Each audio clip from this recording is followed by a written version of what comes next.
नमस्कार दोस्तों, मैं राकेश कुमार आप सभी का एक बार फिर से स्वागत करता हूं मेरे इस चैनल में। और आइए दोस्तों, आज के इस सेशन की शुरुआत करते हैं इन दो मोटिवेशनल लाइनों के साथ कि अगर आपका रास्ता खूबसूरत है तो पूछिए कि कहां तक जाएगा।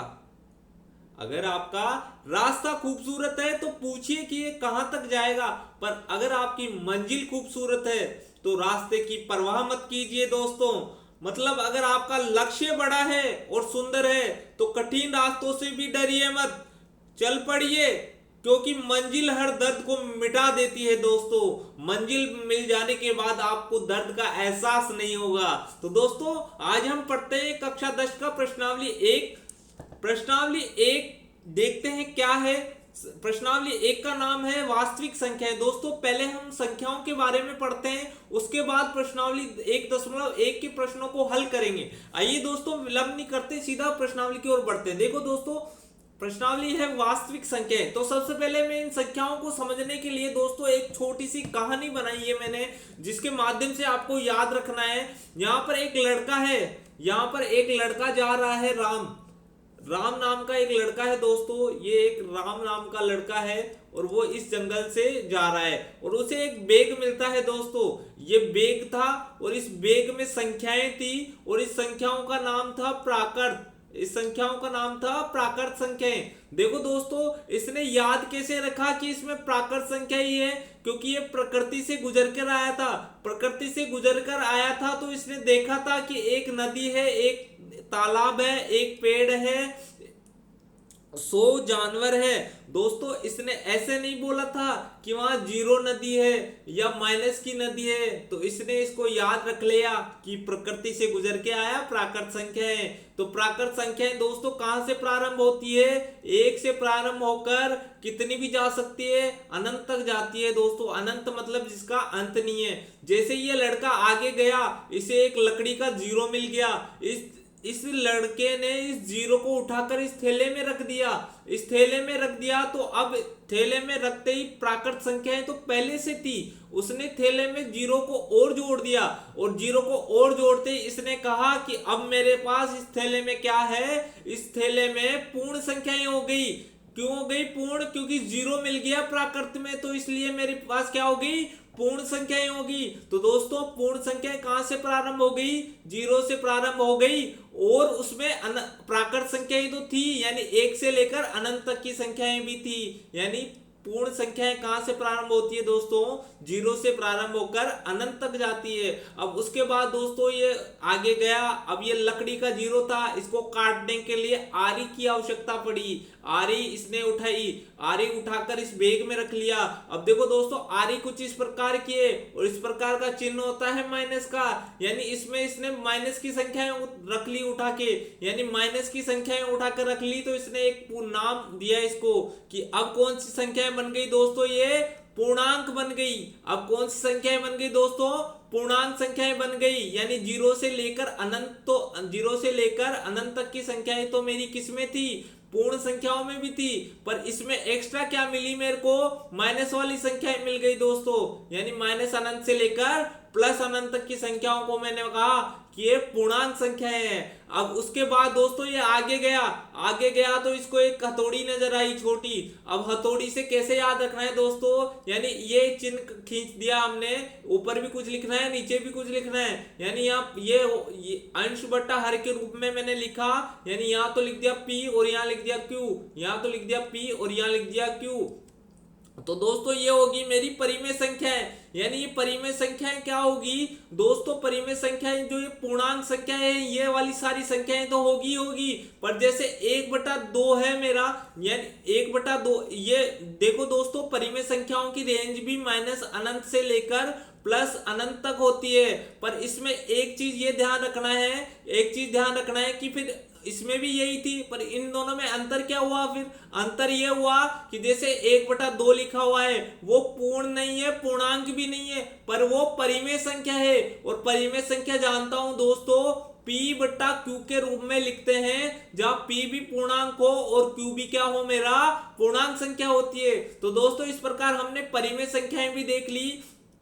अब देखो दोस्तों, जो जो इनमें से नहीं है, जो पूर्ण भी नहीं है, पूर्णांक भी नहीं है और जो परिमेय संख्या नहीं है, जैसे कि मैं √2 ले लूं, ये क्या है मेरी, ना तो परिमेय संख्या है, ना पूर्ण संख्या है, ना पूर्णांक संख्या है और ना ही प्राकृत संख्या है।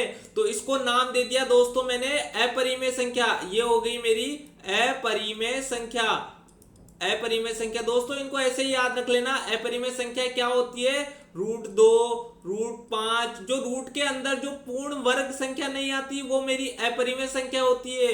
और एक अच्छी चीज याद रखना दोस्तों, पाई भी एक अपरिमेय संख्या है, क्योंकि पाई का मान हम पाई को लगभग 22 के बट्टे में 7 रखते हैं हम लगभग। अगर 22/7 को बोलोगे ये तो परिमेय संख्या है, पर पाई मेरी अपरिमेय संख्या है। दोस्तों अब देखते हैं अपन इस चैप्टर में है वास्तविक संख्याएं। तो वास्तविक संख्याएं क्या होती है दोस्तों, जिसमें ये सारी प्रकार की संख्याएं होती है, प्राकृत भी होती है, पूर्ण भी होती है, पूर्णांक भी होती है, परिमेय भी होती है और अपरिमेय संख्या भी होती है। दोस्तों देखो ये जो 4 संख्याएं थी, ये दोनों ये सब एक दूसरे से रिलेटेड थी, इसलिए मैंने इनको साथ में लिखा, और ये अलग है इसलिए मैंने इसको अलग लिखा था। देखो दोस्तों यहाँ वास्तविक संख्याओं में रियल नंबर बोलता हूं, वास्तविक संख्याओं को मैंने रियल नंबर बोल दिया, और ये होती है इसमें परिमेय संख्या होती है। परिमेय में ये प्राकृत, पूर्ण और पूर्णांक तीनों संख्याएं आ गई, और परिमेय संख्या प्लस अपरिमेय संख्या इन दोनों को मिला देंगे दोस्तों, तो मेरी क्या हो जाएगी, वास्तविक संख्याएं हो जाएगी। तो दोस्तों अब हम प्रश्नावली 1.1 के प्रश्नों को हल करते हैं।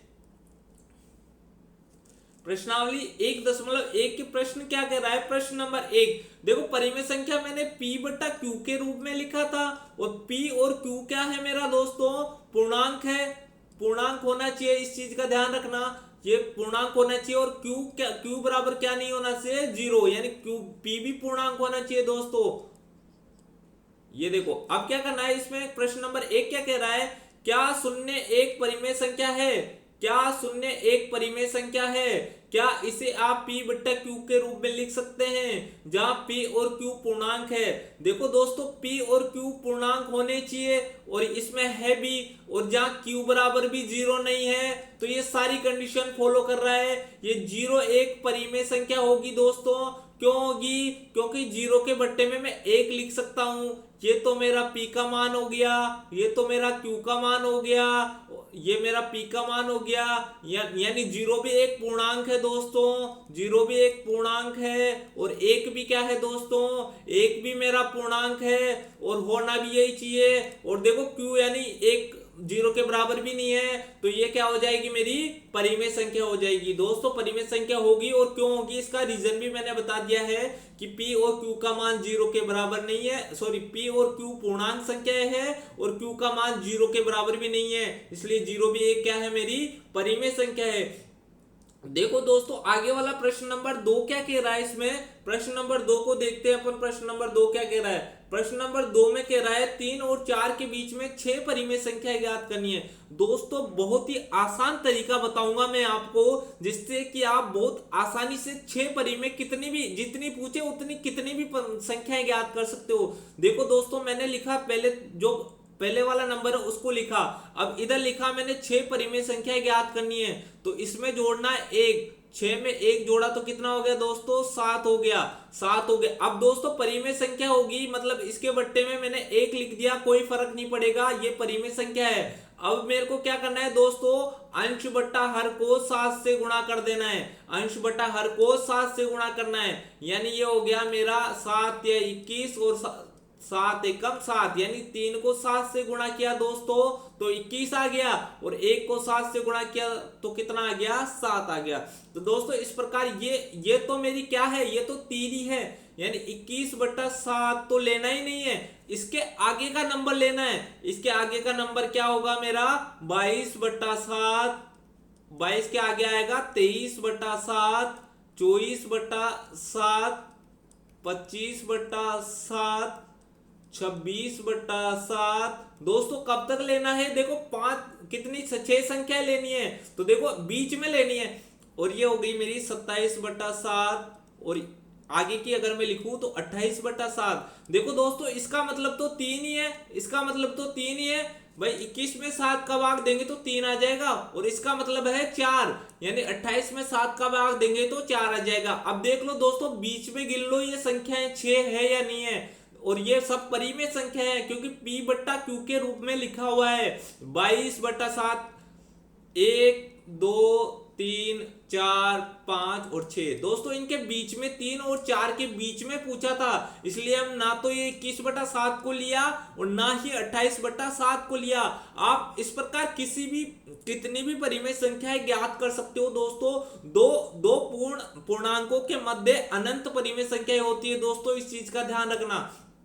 देखो अब आगे वाले प्रश्न की ओर बढ़ते हैं दोस्तों, प्रश्न नंबर 3 की ओर। प्रश्न नंबर 3 क्या कह रहा है मेरा, 3/5 और 4/5 के बीच परिमेय संख्या ज्ञात कीजिए। अब देखो दोस्तों वहां तो सीधा सीधा 3 लिखा हुआ तो कोई दिक्कत नहीं है, कोई दिक्कत नहीं है। देखो यहां तो लिख दिया मैंने 3/5 और इधर लिख दिया मैंने 4/5।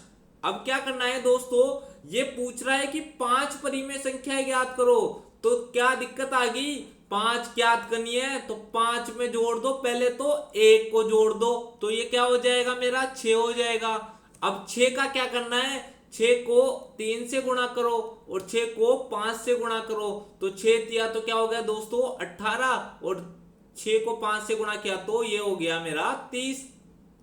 ठीक है, अब दोस्तों इसको अगर आप इसको गुणा भी नहीं करोगे तो भी काम चल जाएगा। देखो कैसे चलेगा, इसके आगे वाली संख्या लिखो, यानी 19/30, 20/30, 21/30, 22/30। दोस्तों मैं इसको इधर से मिटाता हूं, इसको आगे लिखता हूं 22/30, और ये आ गई मेरी 23/30, और ये आ गई मेरी 24/30।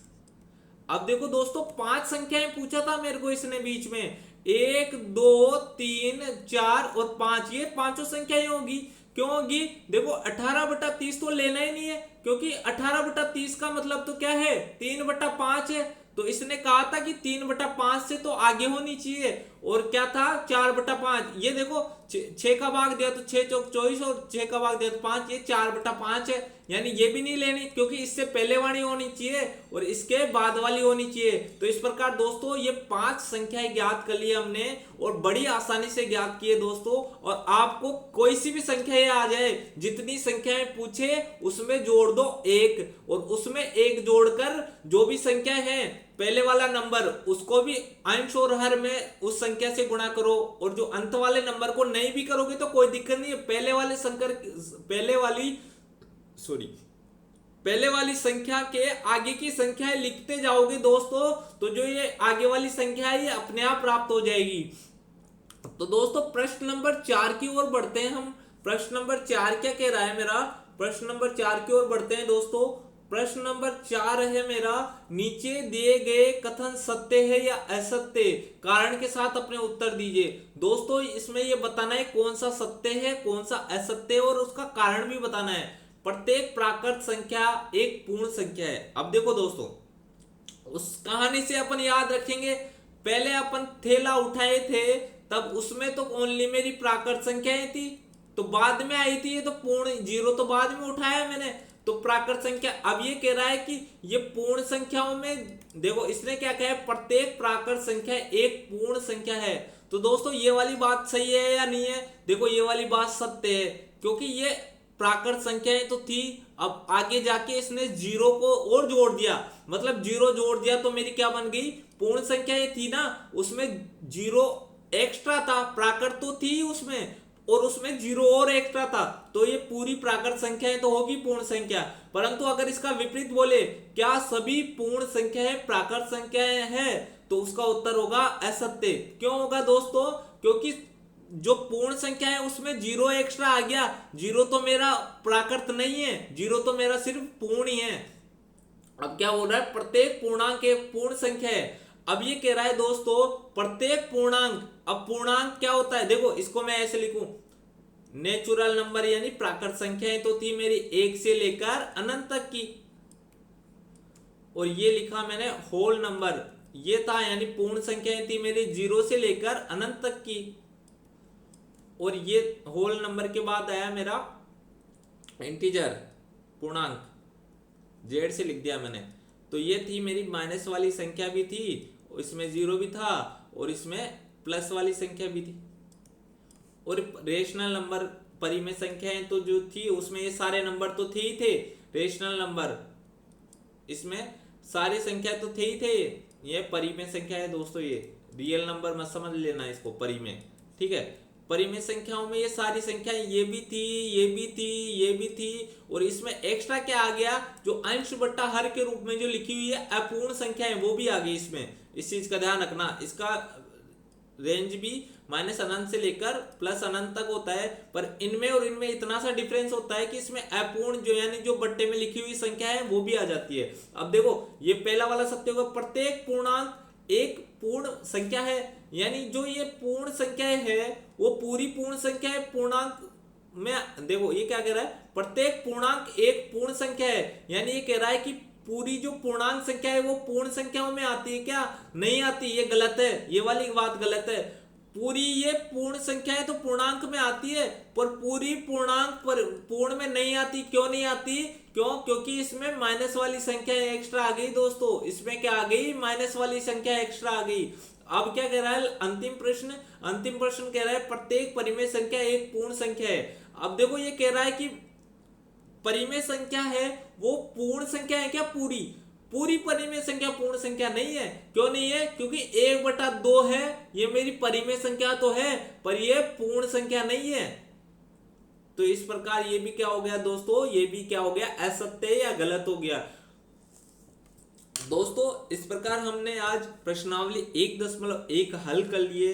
दोस्तों अगर आपको ये वीडियो पसंद आ रहा है तो अपने दोस्तों के साथ शेयर कीजिए और ज्यादा से ज्यादा लोगों को जोड़ने का प्रयास कीजिए। मिलते हैं दोस्तों अगले वीडियो में एक नई क्लास के साथ। धन्यवाद दोस्तों।